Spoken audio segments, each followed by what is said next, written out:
Première lecture, tirée du deuxième livre des rois, chapitre 5, versets 14 à 17. En ces jours-là, le général Narman, qui était lépreux, descendit jusqu'au Jourdain et s'y plongea 7 fois pour obéir à la parole d'Élisée, l'homme de Dieu. Alors sa chair redevint semblable à celle d'un petit enfant. Il était purifié. Il retourna chez l'homme de Dieu avec toute son escorte. Il entra, se présenta devant lui et déclara : « Désormais je le sais, il n'y a pas d'autre Dieu sur toute la terre que celui d'Israël.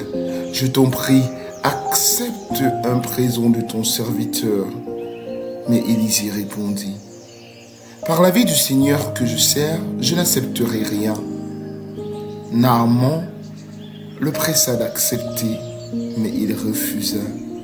Naaman dit alors : « Puisque c'est ainsi, permets que ton serviteur emporte de la terre de ce pays, autant que 2 mulets peuvent en transporter. Car je ne veux plus offrir ni holocauste, ni sacrifice à d'autres dieux qu'au Seigneur Dieu d'Israël. » Parole du Seigneur. Nous rendons grâce à Dieu.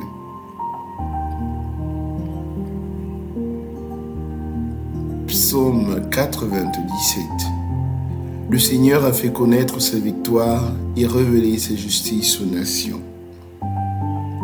Chantez au Seigneur un chant nouveau, car il a fait des merveilles. Par son bras très saint, par sa main puissante, il s'est assuré la victoire. Le Seigneur a fait connaître sa victoire et révélé sa justice aux nations.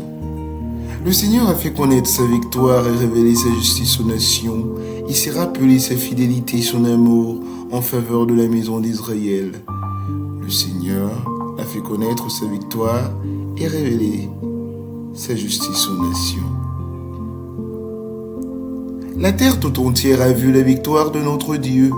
Acclamez le Seigneur, terre entière, sonnez, chantez, jouez. Le Seigneur a fait connaître sa victoire et révélé sa justice aux nations. Deuxième lecture, tirée de la deuxième lettre de Saint Paul apôtre à Timothée, au chapitre 2, versets 8 à 13. Bien-aimé, souviens-toi de Jésus-Christ ressuscité d'entre les morts, le descendant de David. Voilà mon évangile. C'est pour lui que j'endure la souffrance jusqu'à être enchaîné comme un malfaiteur. Mais alors, on n'enchaîne pas la parole de Dieu.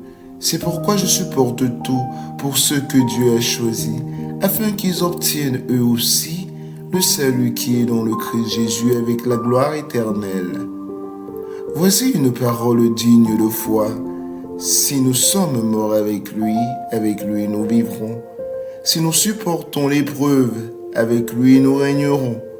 Si nous le rejetons, lui aussi nous rejettera.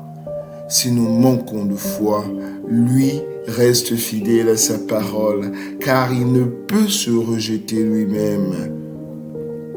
Parole du Seigneur, nous rendons grâce à Dieu. Alléluia. Rendez grâce à Dieu en toutes circonstances, c'est la volonté de Dieu à votre égard dans le Christ Jésus. Alléluia. Évangile de Jésus-Christ selon saint Luc.